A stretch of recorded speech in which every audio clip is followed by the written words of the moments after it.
Stephanie White has found herself in Charlottesville. And I didn't even trip off this earlier today. But shout out to Ben Daniel, man. Picture this. A star athlete dominating the court, suddenly sidelined. Fans confused, media speculating.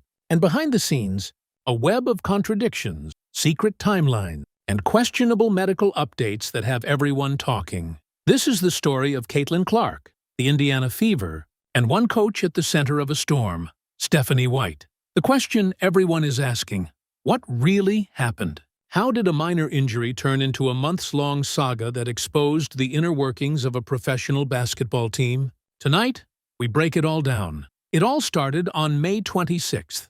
LIECaitlin Clark, the shining star of the Indiana Fever, suffers a left quad strain. A setback. Yes, but minor? That's how the narrative began. At the time, Stephanie White, head coach of the Fever, addressed the media. We're just taking it one day at a time. She's in good spirits. To most, it sounded reasonable. To doctors, it was already questionable. A quad strain, even a minor one, demands attention, proper rest, and careful monitoring. Yet, the public was reassured repeatedly. Nothing serious, she'll be back soon. But then, early July brought new news. A left groin strain, and shortly after, a right groin strain. 3 injuries in less than 2 months. Now, for a professional athlete at the top of her game, this is critical. The body is the career. Every strain, every tear, every mismanaged recovery can have long-term consequences. And yet, the message from Stephanie White and the Fever was strikingly consistent. Minor setbacks, day to day, almost back next week. Fans and medical experts alike were skeptical. By July, independent doctors began speaking out, and what they revealed sent shockwaves through the WNBA world. One groin strain never heals day to day, a sports medicine specialist explained bluntly.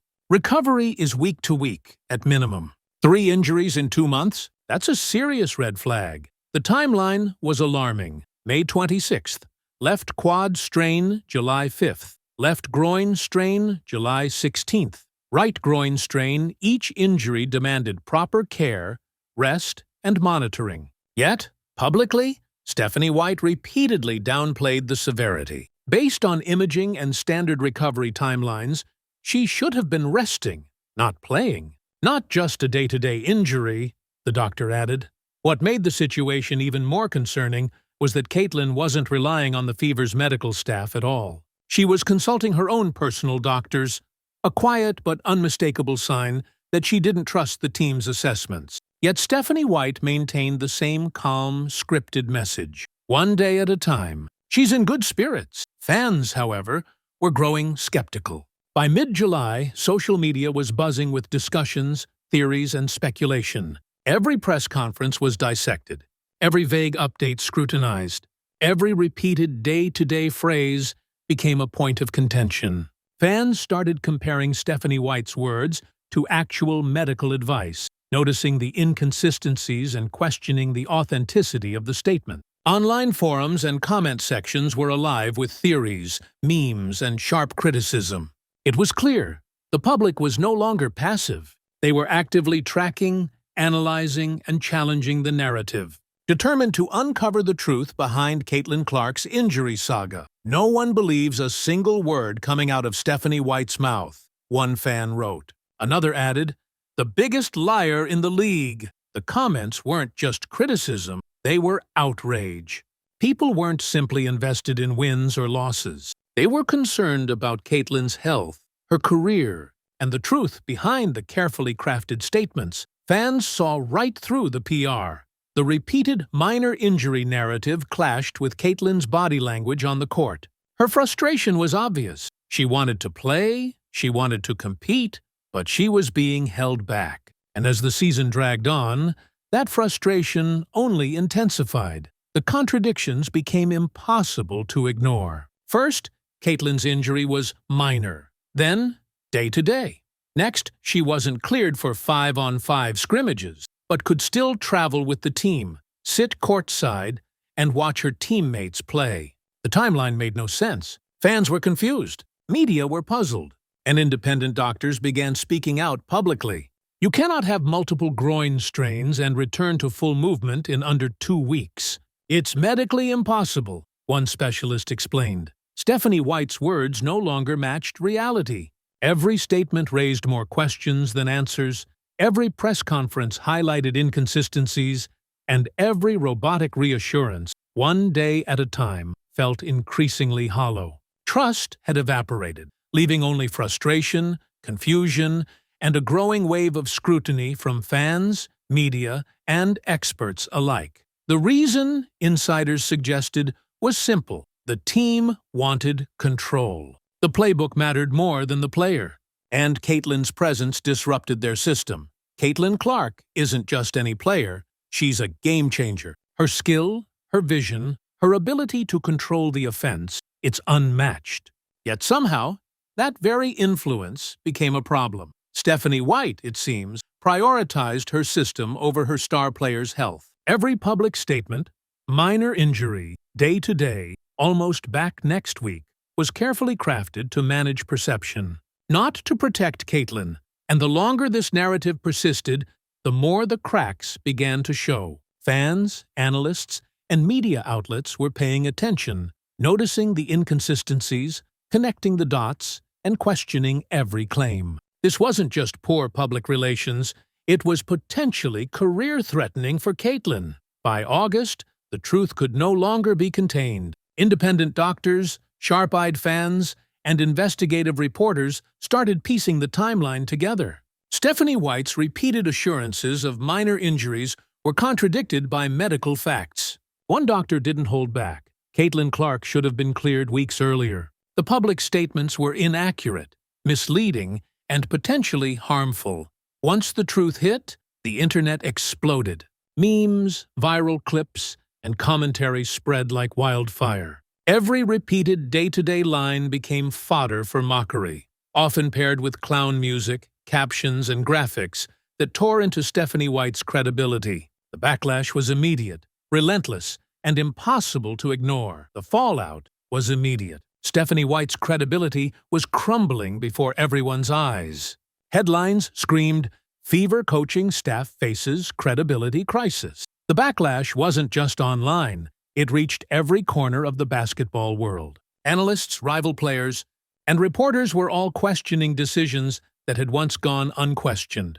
What was intended as careful messaging and damage control had transformed into a public spectacle of contradiction, scrutiny, and exposure. Every vague promise, every robotic line, every press conference misstep became evidence, and the narrative that Stephanie White tried to control was slipping further and further out of her hands. Beyond the social media chaos lies a human story. LIECaitlin Clark's body is her career.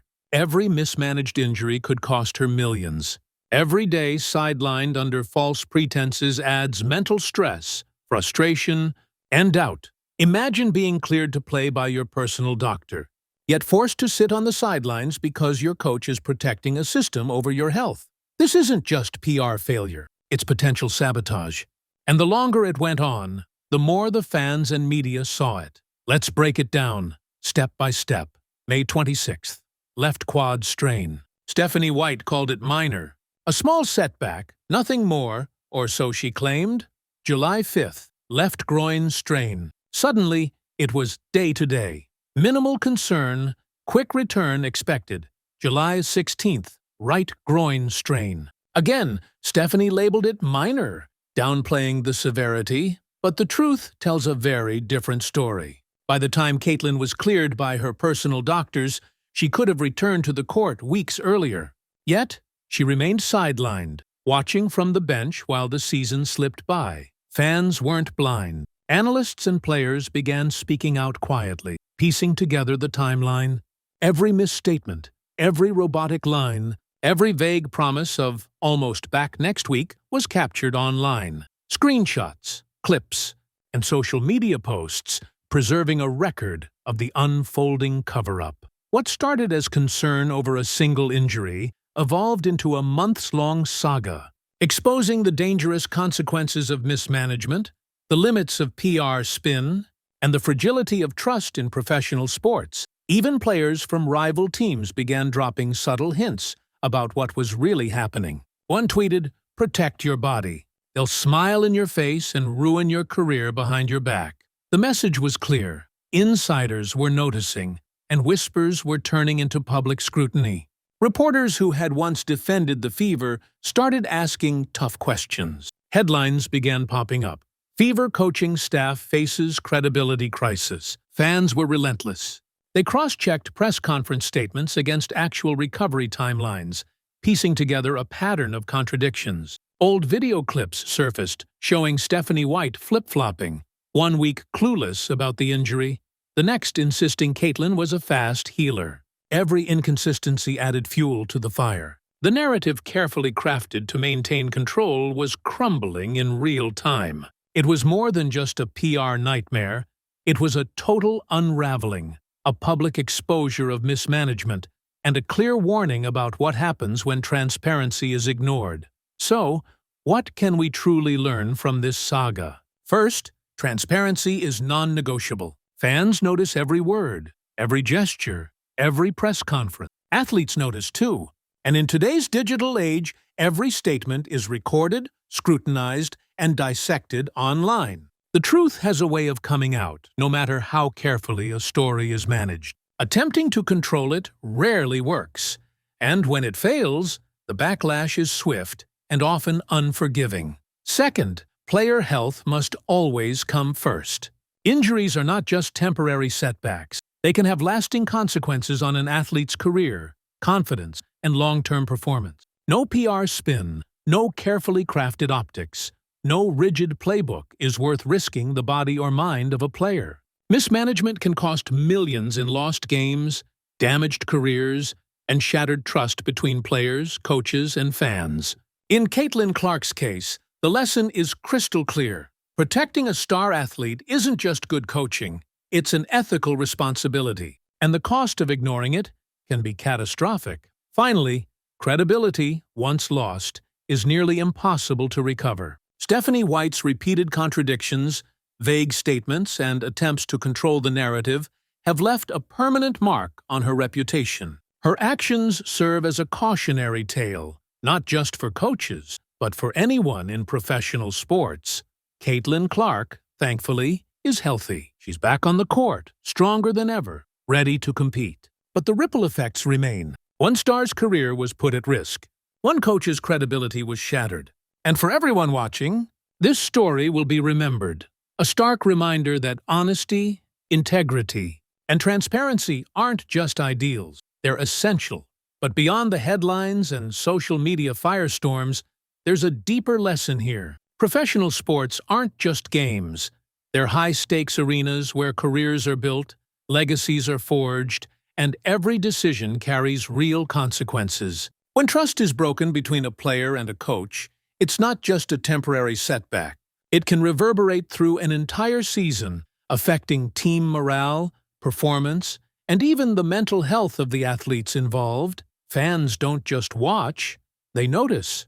Every press conference, every interview, every vague update gets analyzed, dissected, and shared. And when the truth eventually surfaces, the backlash isn't just online. It shapes reputations, contracts, and careers. LIECaitlin Clark's journey through this ordeal is a reminder that even the brightest talents are vulnerable when leadership fails to act with honesty and integrity. Stephanie White's attempt to control the narrative may have seemed clever in the moment, but in the age of social media and instant fact-checking, nothing stays hidden for long. The LIECaitlin Clark cover-up is a cautionary tale. Shortcuts, mismanagement, and deception might delay accountability, but they never erase it. The world is watching, the truth endures, and history will remember every misstep.